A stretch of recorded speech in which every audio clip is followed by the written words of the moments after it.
샬롬 할렐루야. 누가복음 5장 38절입니다. 새 포도주는 새 부대에 넣어야 할 것이니라. 아멘. 에베소서 5장 9절입니다. 빛의 열매는 모든 착함과 의로움과 진실함에 있느니라. 아멘. 로마서 2장 13절. 하나님 앞에서는 율법을 듣는 자가 의인이 아니요 오직 율법을 행하는 자라야 의롭다 하심을 얻으리니. 아멘. 제목은 새롭게 하소서입니다. 대부분이 새해가 되면은 나름대로 목표를 정하고 새롭게 마음을 결단하지요. 특히 성결을 사모하는 분들은 죄를 피 흘리기까지 싸워버리며 악은 모양이라도 버리고 영의 사람, 온 영의 사람이 되리라 고백을 합니다. 하나님 말씀과 기도로 거룩한 사람이 되고자 힘쓰며 하루에 성경을 한 장씩 읽고 기도도 쉬지 않지요. 범사에 감사하며 항상 기뻐하고자 합니다. 그래서 연초에 결심하고 고백한 것을 변개치 않으며 항상 새로운 마음으로 전진해 나가기 위해서 어떻게 해야 할까요? 첫째는 진실해야 합니다. 두 번째는 섬김이 있어야 합니다. 세 번째는 행함이 있어야 합니다. 새롭게 하소서. 말씀과 기도로 거룩하고 영의 사람, 온 영의 사람이 되려면 첫째는 진실해야 됩니다. 진실. 두 번째는 섬겨야 됩니다. 세 번째는 행해야 됩니다. 첫째, 진실해야 합니다. 하나님께서는 불꽃 같은 눈동자로 우리의 모든 것을 살피시며 사람의 깊은 곳까지 아시는 전지전능하신 분이십니다. 그러니 피조물인 사람이 아무리 하나님을 속이려 해도 속일 수가 없지요. 그런데 사람들은 하나님을 믿는다 하면서도 속이려 합니다. 진실하지 못한 마음이 있기 때문이지요. 초대교회 당시 하나님을 속였다가 결국 죽음을 맞게 된 아나니아와 삽비라 부부가 그러하였지요. 그들은 나름대로 믿음이 있다는 사람들이었습니다. 그래서 재산을 팔아서 하나님께 드리고자 했지요. 하지만 욕심이 틈타자 하나님께 드리려고 했던 재산 중 일부를 감추고 사도들 앞에 내놓았죠. 그때 베드로가 아나니아야, 어찌하여 사단이 네 마음에 가득하여 네가 성령을 속이고 땅값 얼마를 감추었느냐? 땅이 그대로 있을 때에는 네 땅이 아니며 판 후에도 네 임의로 할 수가 없더냐? 어찌하여 이 일을 네 마음에 두었느냐? 사람에게 거짓말한 것이 아니요 하나님께로다 라고 책망합니다. 성령을 속이는 것은 곧 하나님을 속이는 것과 같으며 하나님의 종을 속이는 것 또한 하나님을 속이는 것과 같습니다. 이들은 하나님의 종 베드로를 속였으므로 결국 혼이 떠나 죽고 말았지요. 구원받지 못한 것입니다. 이처럼 마음이 진실하지 못하면 하나님 앞에 거짓으로 행할 수 있습니다. 하나님을 사모하지 않으면서 사모하는 척하고 믿음이 없으면서 있는 척 외식하지요. 그러다가 남의 눈만 속이는 것이 아니라 이제는 자신까지 속이게 됩니다. 자신이 외식하고 있어도 깨닫지 못하고 충성하는 일꾼이라 착각하지요. 이외에도 자기 공적을 세우기 위해 하나님 나라의 무익한 일을 추진하기도 하고 누가 지켜볼 때는 성실하게 하고 혼자 있을 때는 불성실하게 합니다. 이런 사람은 진실과는 거리가 멀지요. 우리는 하나님을 사랑해서 충성함으로 진실한 열매를 가지고 하나님 앞에 담대하게 설 수 있어야 하겠습니다. 두 번째는 섬김이 있어야 합니다. 섬김이란 자신을 희생하며 상대를 평안하게 해주는 것입니다. 상대를 섬기기 위해서는 내 시간과 물질과 노력을 들여 희생해야 할 때가 많이 있습니다. 이때 무엇보다 중요한 것은 마음이지요. 아무리 상대에게 많은 것을 주고 희생해 주었어도 먼저 상대의 마음을 배려하지 못하면 빛을 발할 수 없습니다. 예를 들어 직원에게 어떤 일을 부탁했더니 열심히 일을 하는데 표정이 딱딱하고 무뚝뚝하다면 어떻겠습니까? 눈치를 볼 수밖에 없고 다음에 일을 부탁하기가 망설여질 것입니다.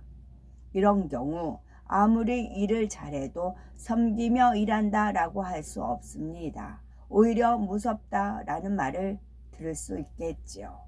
따라서 자신의 말 한마디, 표정 하나하나까지 섬김의 기준에서 돌아보아야 합니다. 다음으로 서로 간에 얼마나 사랑과 희생으로 섬기는지 점검해 봐야지요. 예를 들어서 교회 안에는 여러 부서 사람들이 함께 쓰는 화장실이나 복도, 계단 등 공용 장소가 있습니다. 그런데 어떤 사람은 아무리 화장실이 지저분해도 내 업무가 아니니까 하고 신경을 쓰지 않습니다. 반면 어떤 사람은 누가 시키지 않아도 마치 나의 일처럼 깨끗이 청소하지요. 하나님께서는 같은 부서 안에서도 누가 아침에 일찍 와서 책상을 닦아주는지 쓰레기통을 비우며 청소를 도와주는지 다 알고 계십니다.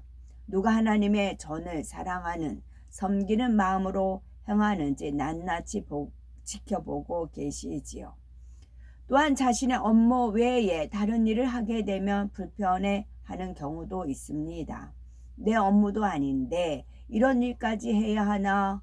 나는 더 급하고 중요한 일이 있는데 많은데 이런 사소한 일들을 업무가 적은 사람들이나 직분이 낮은 사람들이 해줘야 하지 않나 라고 하면서 힘들어 하지요.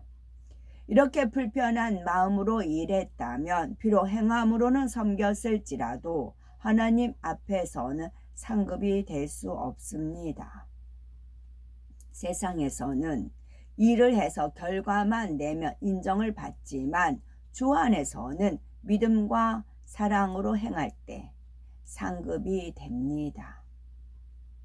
세상에서는 돈을 받는 만큼 자기의 업무만 하면 되지만 주 안에서는 보직에 해당되는 일뿐만 아니라 전반적인 하나님의 일이 모두 자신의 업무입니다. 그러니 자신에게 주어진 일만 하는 것이 아니라 마음 씀씀이를 넓혀서 더 많은 것을 품을 수 있어야 하지요. 세상에서는 낮은 사람이 섬기고 높은 사람이 섬김을 받습니다. 그러나 하나님께서는 섬기는 자가 큰 자라 하시었지요. 우리가 행위적으로만이 아니라 마음 중심에서 섬길 때 이 땅에서도 사람들의 존중을 받고 천국에서도 큰 영광을 누릴 수 있습니다. 세 번째, 행함이 있어야 합니다. 여기서 행함이란 하나님의 말씀을 흘러버리지 않고 지켜 행하는 것을 말하지요. 로마서 2장 13절에 하나님 앞에서는 율법을 듣는 자가 의인이 아니요 오직 율법을 행하는 자라야 의롭다 하심을 얻으리니 말씀했습니다. 처음부터 진리대로만 행하기는 쉽지 않지만 그래도 쉼없이 노력해 가야 합니다. 그럴 때 하나님께서 그 노력을 보시고 영으로 변화될 수 있는 은혜와 능력을 주십니다. 다소 부족하다 할지라도 순종하여 말씀대로 행할 때 하나님께서 다듬어 일꾼으로 쓰시는 것입니다.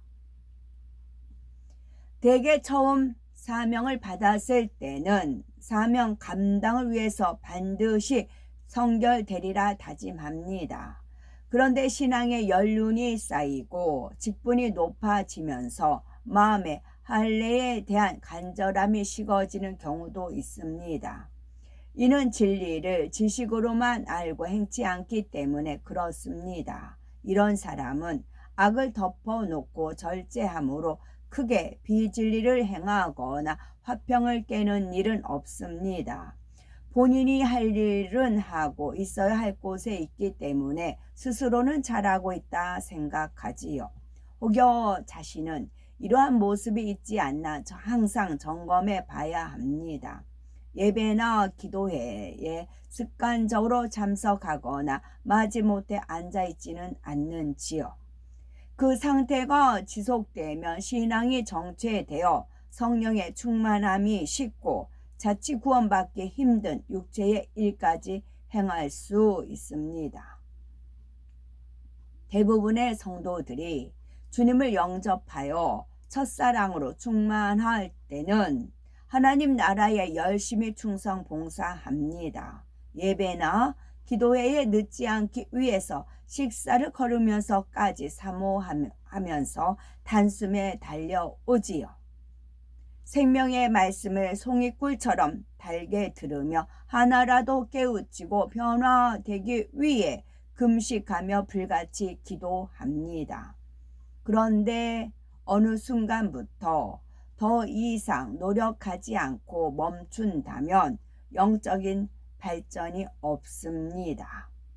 하나님께서는 우리가 믿음의 행군을 멈추지 않고 하나님의 마음을 깊이 느끼고 진실한 행함으로 변화되기를 간절히 바라십니다. 누가복음 5장 38절에 새 포도주는 새 부대에 넣어야 할 것이니라 말씀하셨지요. 그러므로 우리는 묵은 마음을 제하여 버리고 새롭게 변화되어 진실한 마음과 행함으로 모든 사람을 섬기며 하나님의 나라를 장대히 이루어 나가는 복되고 보배롭고 아름다운 우리가 되어야 되겠습니다. 아멘.